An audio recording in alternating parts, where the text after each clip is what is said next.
Welcome to the Astro podcast, episode 6. This is the chaos post-eclipse episode. Luckily, we do have some great transits or improvement transits coming in this week, but I'm going to start by talking about the absolute chaos that Mercury retrograde and this eclipse, both being in Taurus in my 10th house, has created for me around career. So I was on TikTok live this morning chatting about how the eclipse is impacting people. And I talked about how there was really only one chaotic thing that happened for me this eclipse. And it was my ring light breaking and kind of messing up the way that I record my TikTok videos. But no big deal. As soon as I said that, though, a little bit of residual lingering chaos seemed to kick in. And as I was on that TikTok live, I started talking about some queer topics, queer astrology and such. And in doing so, I got banned suddenly. It wouldn't allow me to do TikTok lives anymore. And I appealed it and they accepted the appeal quite quickly, so I'm happy with that. I don't know if they thought my use of the word queer was bullying, and then they realized it wasn't. I was speaking as a queer person, but that was a little bit of chaos. And then, so because I could no longer stream, I was like, okay, time to start the podcast, I guess. And then I sat down to do the podcast, and my microphone wasn't working. My keyboard and mouse weren't working either, and it was just general chaos. And it's interesting because it's Mercury retrograde chaos. Like, it's the very typical technology breaking down around me type of chaos. And then I continue on and I'm just like, okay, I'm going to record videos instead because my tech support, my wife, was at work all day. So I recorded videos all day, and this is my day off. I should not have been doing that. My one thing I'm supposed to do is the podcast, but then I decided I'm going to do the podcast at night because I want to get this up soon because we have a cool transit happening literally tomorrow. And then after I go live, right, and it's still chaos, but I'm like, I'm going to push through. I'm not the kind of person to let difficult transits get in the way. So that's kind of what I'm doing now. I'm pushing through, but there's still chaos and I can feel it in my bones and I can feel it around me. So maybe a little bit of that eclipse energy is still lingering. For me, it's mostly been technological difficulties, so it may even be more of the Mercury retrograde going through my 10th house, making my career just a slight hassle right about now. But it is what it is. If you're feeling a little bit of chaos this week, that's okay. I think this week and next week will hopefully be the end of this current phase of chaos, bringing a little bit more good vibes.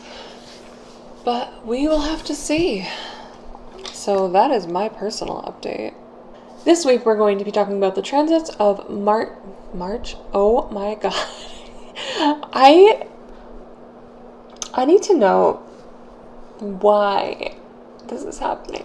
Like, I have been so vibing with this eclipse. I've been so vibing with Mercury retrograde. And now it just today's the day where it just kicks in and kicks my ass.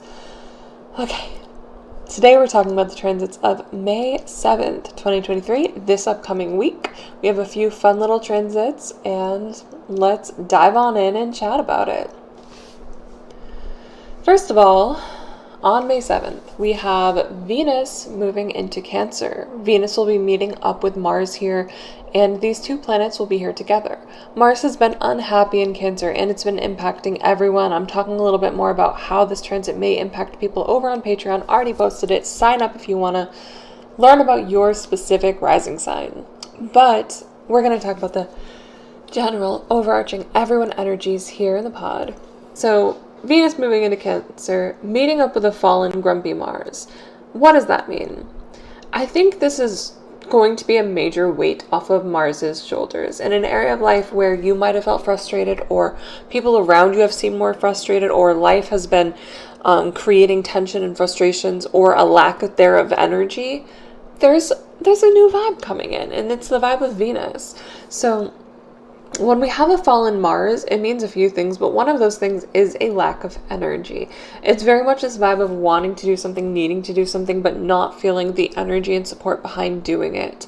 And this is also a transit that for some people, like if it's going through your 6th or 12th house, this could have been a transit that created a lot of frustrations with other people, secret enemies behind the scenes, not so secret enemies, people preying on your downfall. That's the kind of vibe that it can bring. And you with like a lack of energy, a lack of support around all of that.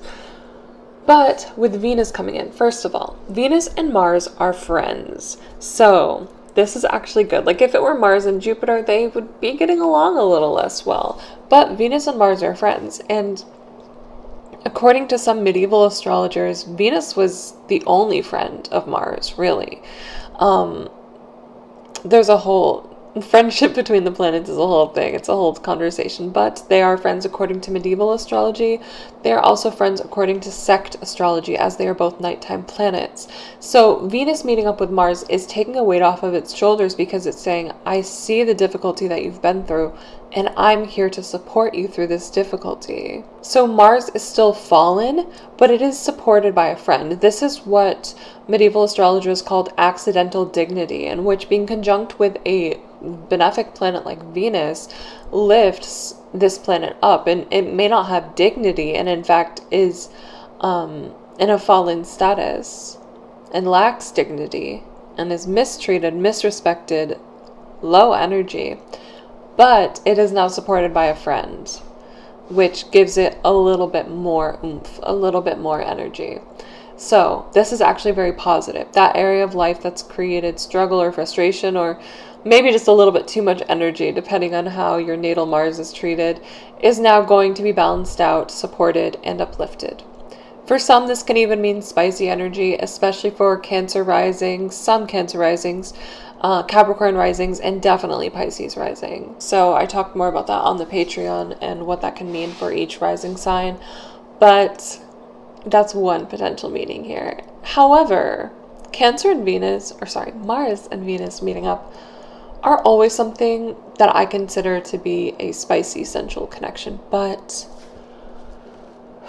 because it is with a fallen Mars, it's a little less spicy. And I talked about that on the sensual astrology of the podcast at the 2nd tier and above.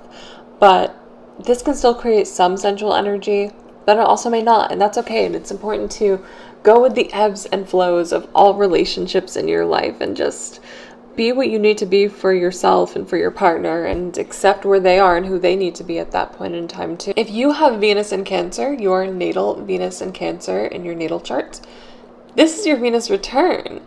And this is an amazing time for artistic endeavors, attracting new opportunities, loving connections, self-care.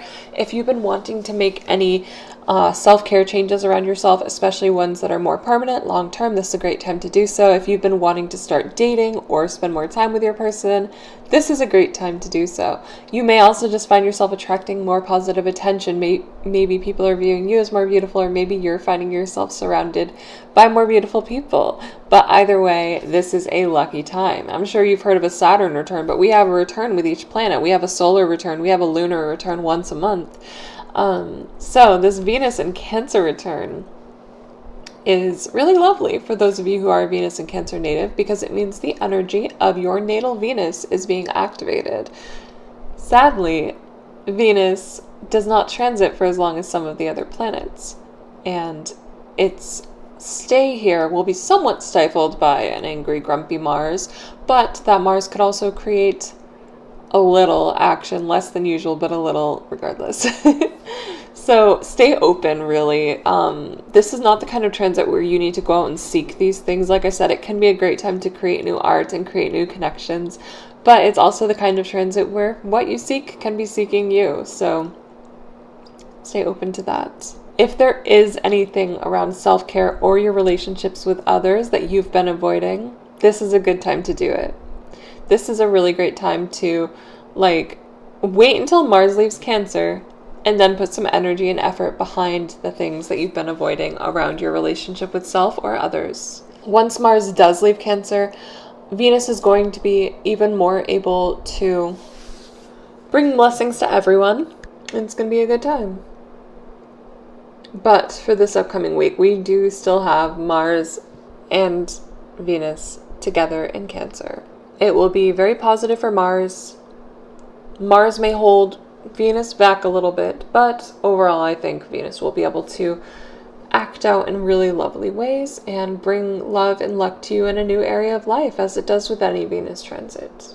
If you want to see what this transit means specifically for your rising sign, check it out over on the Patreon. Oh, and I forgot to put the image on. There we go. So that's what we have going on the day where Venus moves into Cancer.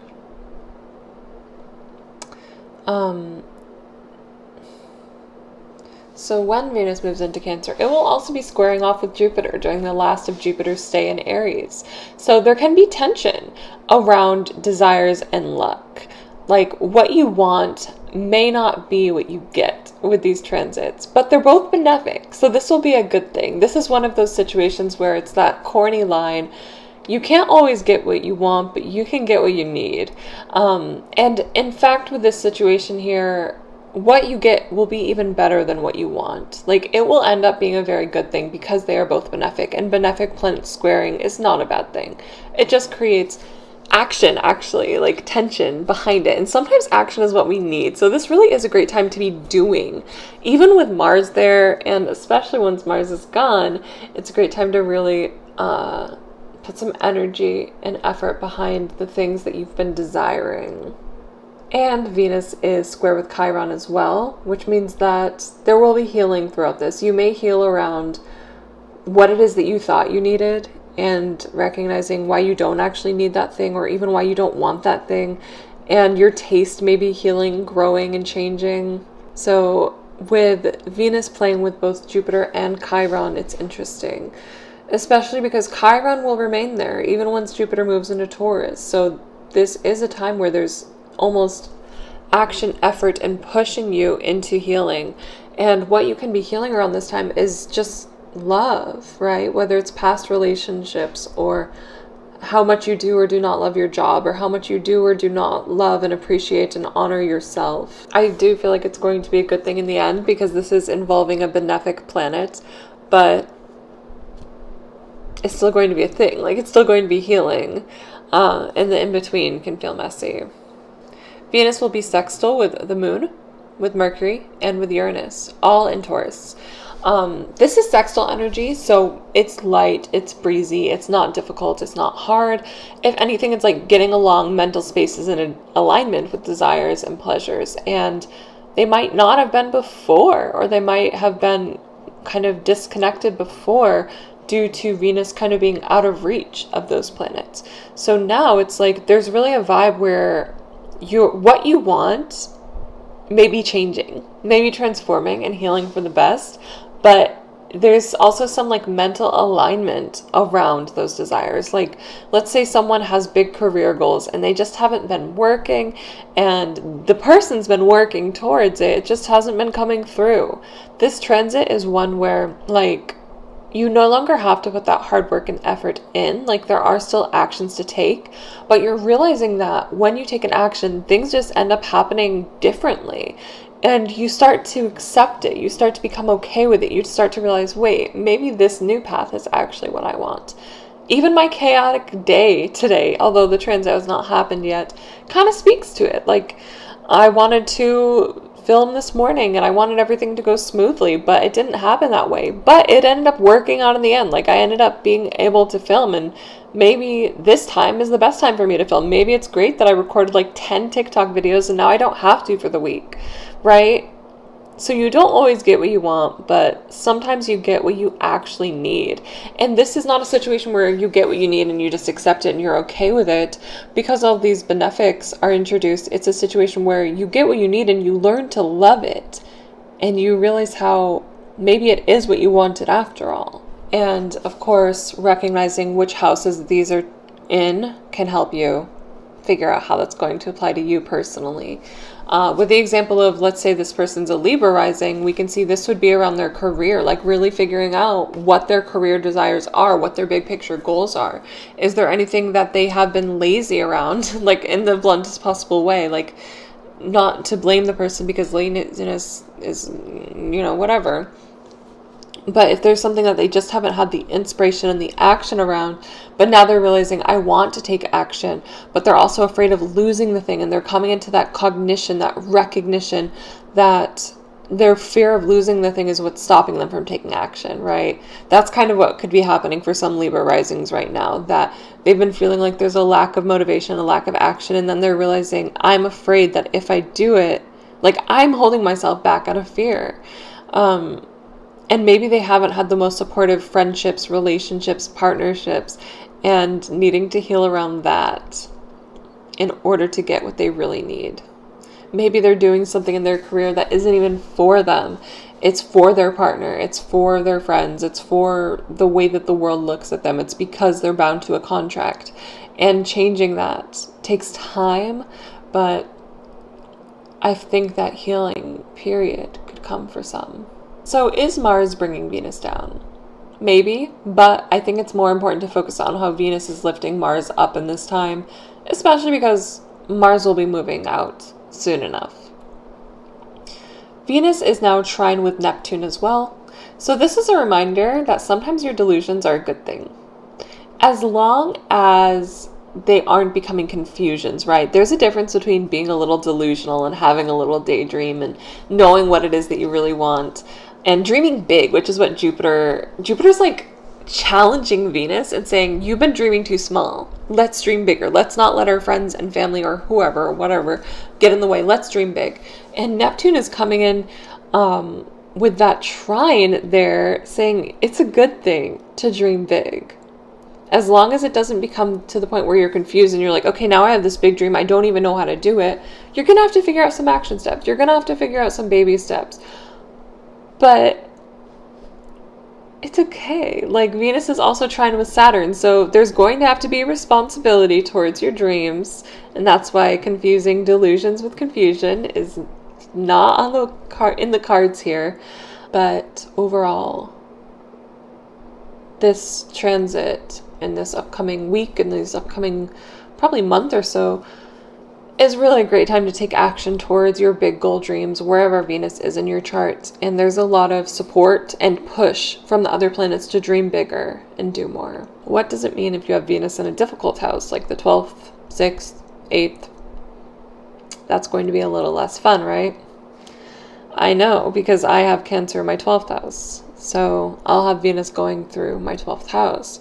And that's when it's harder, because I think Venus comes in to create a lot of soothing for individuals with difficult Cancer placements, but it's also creating action towards needing to end hard things, needing to do hard things, needing to heal hard things.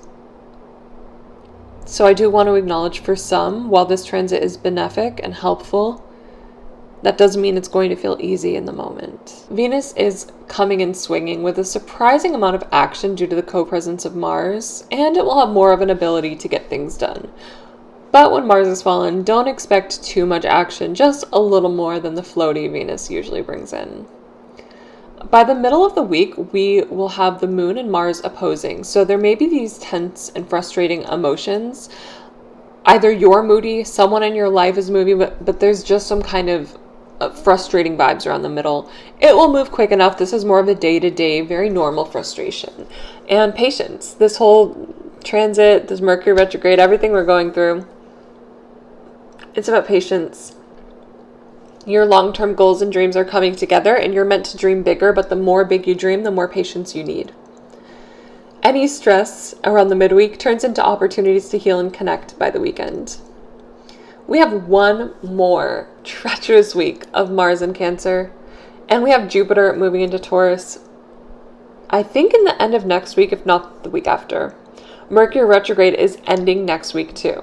We're going to talk about all of that more then, but overall, we just have to keep pushing through the mud for now. Venus is bringing us a little bit of gentleness and love, like a softness. She's putting down a bed for us to fall into as we fall from the cliff, but even better things are ahead. So if this week is still chaotic, messy, confusing, frustrating, wait till next week. I have a lot more good to report then. I will see you next week. Thank you so much for watching another episode of The Astro Witch. Stay blessed.